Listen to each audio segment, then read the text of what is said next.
आत्मना विक्रिया नास्ति बुद्धे बोधः न जात्विति जीव सर्वमलं ज्ञात्वा ज्ञाता दृष्टा इति मुह्यति.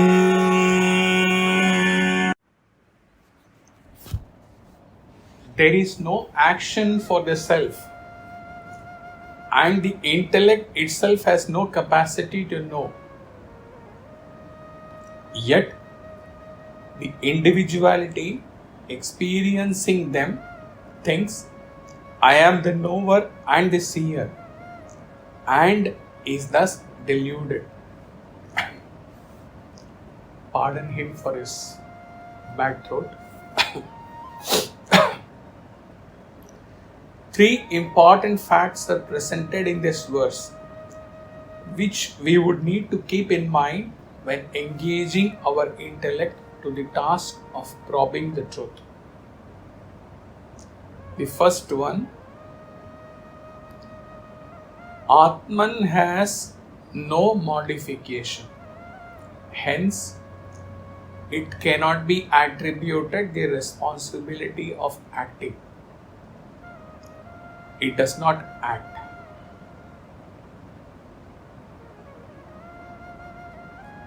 This is the first. It is a self that gives the energy, the power, the illumination, whatever we call, for the body, mind, senses, intellect to act. But the very nature of self is pure existence. As pure existence, it can never act by itself. It causes the creation and its beings to act without acting by itself. The second fact expressed in the verse, the inner instrument is inert. It is composed of matter, subtle matter, but still insentient.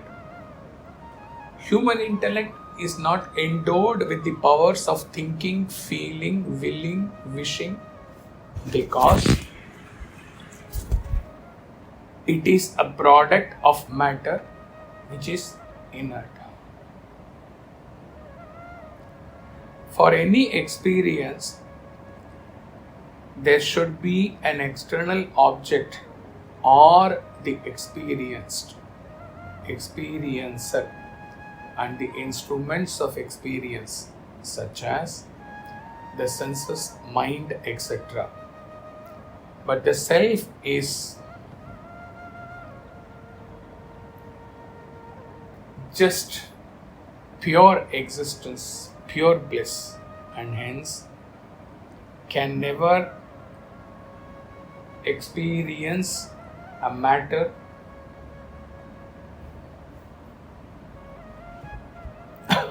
can experience any thoughts. For awareness of changes, one must be conscious, but the intellect is insentient and impermanent only. Hence, the qualities of awareness and those of experiencing do not belong to the intellect and the Atman,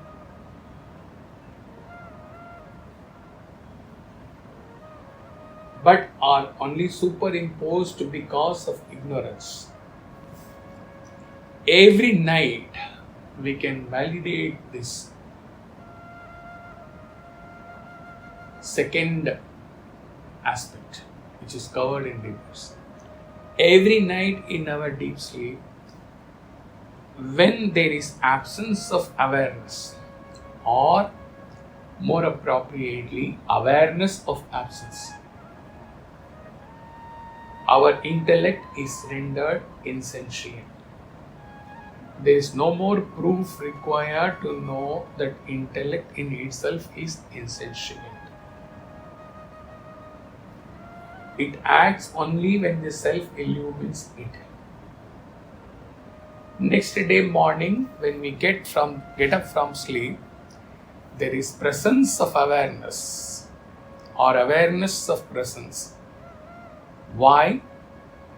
Because the self has illumined our senses, our intellect, and our intellect springs up to start functioning. The third aspect, intellect reflects the light of Atman. This makes it appear to be a conscious entity, but this is the delusion. The individuality, Jiva, which is a reflection of the pure consciousness in the mind, falsely identifies itself with the body-mind intellect equipment due to ignorance of its true nature. Accordingly, it comes to superimpose the characteristics of the true self on these insentient matter developments via mind. In this way, the delusion that I am the seer, I am the knower, arises in ego. We already covered in one of the Atma Bodha verses, I think.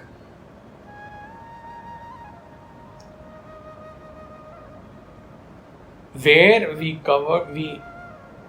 explained this very third factor with the example of the fire and the iron ball, where the iron ball getting the nature of fire and appearing like a fireball. What if it starts thinking that I am fire myself? I have not been given this characteristic by any other fire, but I am the fire. I am everything. I am this. I am.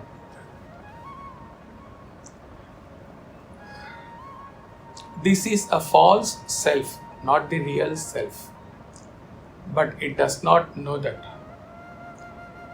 There are the items which our discrimination or intellect has to apply itself to in order to assist us in obtaining self-knowledge. There is no example or simile given in this verse, but Swami Chinmayananda ventures an illustration, that of an electric bulb. All the three factors are illustrated by this analogy of an electric bulb. By itself, bulb cannot give light without electricity flowing through it. When electricity, symbolizing the self, flows, then the inert bulb, symbolizing our senses, body, mind, intellect, lights up, as that is what it is designed to do. It cannot do anything else. This is the first factor. Intellect in itself is insentient. The bulb in itself has no illumination power in it. The bulb becomes the means by which we are able to perceive electricity. In the same way, the intellect plays its role of making us aware of the existence of the self, although on its own it has no power to know it. The second factor. The point about the ego sense is also illustrated by this analogy. Suppose if the bulb had an ego sense, it would feel that in itself it itself were producing the light, although it is only an instrument that is used by the electricity to give light. By its association with the electricity, it is seen to be an instrument of light. This is the third factor. It is the self which is the true illuminator. It illumines all the activities of the intellect. Swami Vidyaranya describes this beautifully through an example of a lamp and the screen. Just as how the lamp illumines the drama played on the screen, the self illumines all the activities of the intellect. It is the self which is but consciousness, because of which one is aware of all changes in the thought process. It is only due to ignorance that one is deluded into believing oneself as I did this, I am angry, etc. etc. So, let us sum up the 3 points given in this verse. First point, self is sentient but actionless. Second point, intellect acts borrowing the sentiency from self. Otherwise, in itself, the intellect is insentient. Intellect, third point, intellect, just because it has borrowed sentiency, thinks as ego that it is sentient by itself and it is all powerful by itself.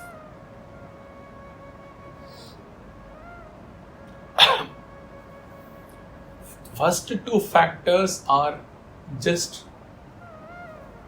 the truth which has to be understood by a sadhaka in meditation. It is the third factor which results in catastrophe in human life. When me illumined by self, the reflected consciousness,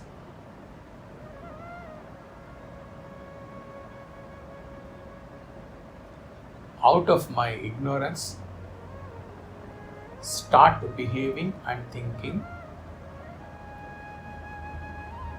that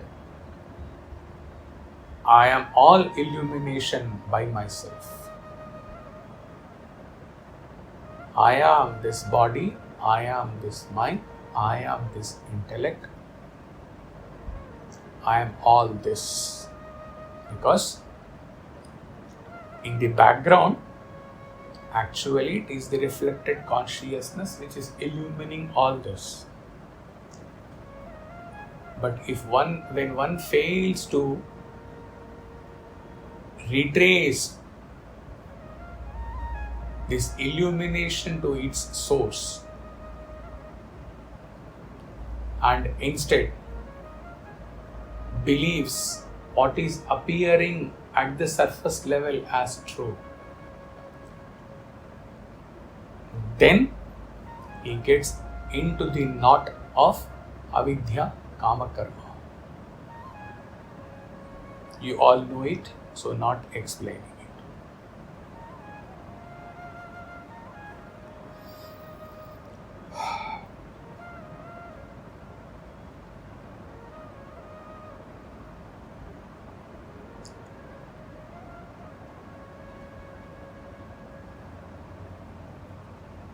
Chinmaya concludes his commentary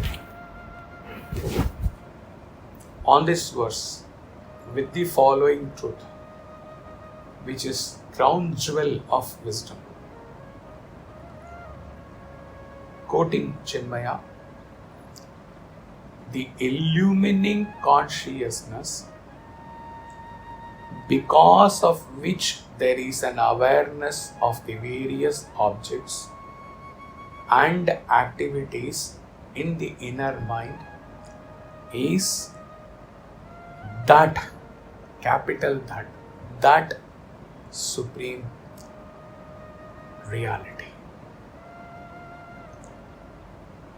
If one realizes this and experiences that self, that ultimate reality,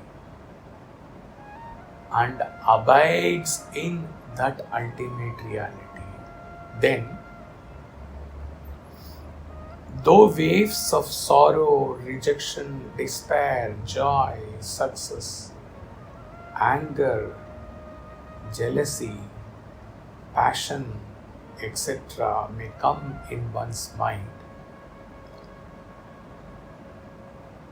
he who knows the knower of all these waves is not affected by them. He is ever aware that all these things are appearing and in my mind, staying in my mind for a while and disappearing from my mind before another thing comes into my mind to stay and to disappear. And surely, convincingly, I am the one who is not that mind. I am the one who illumines that mind day in and day out. I am the one who causes the mind to think, to feel, to experience. But I am not that mind. Mano buddhi ahankara chittanina.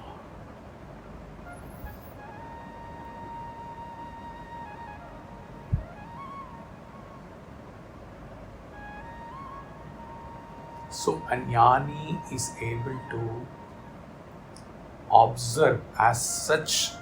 The thought flow will be bare minimum in a jnani.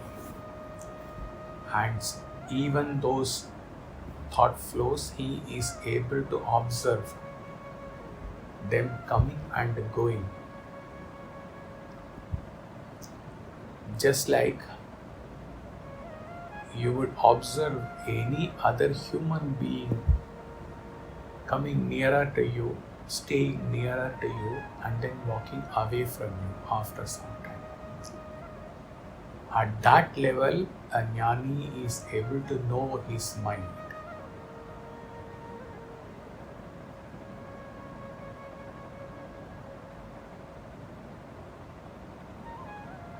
And when there may be many things going on in that mind,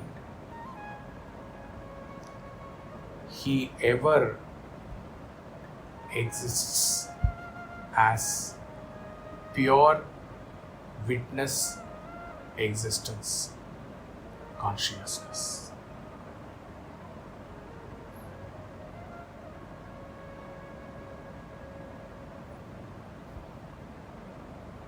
And therefore, all these anger, joy, sorrows are not for the self.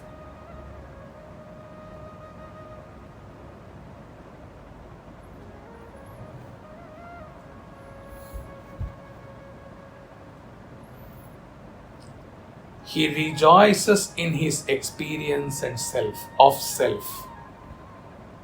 He rejoices in his experience of self. Rather, we can rephrase this as he rejoices in that experience, abidance as self, and cries out in joy, the self, I am or I am I. Chidananda Rupa Shivoham.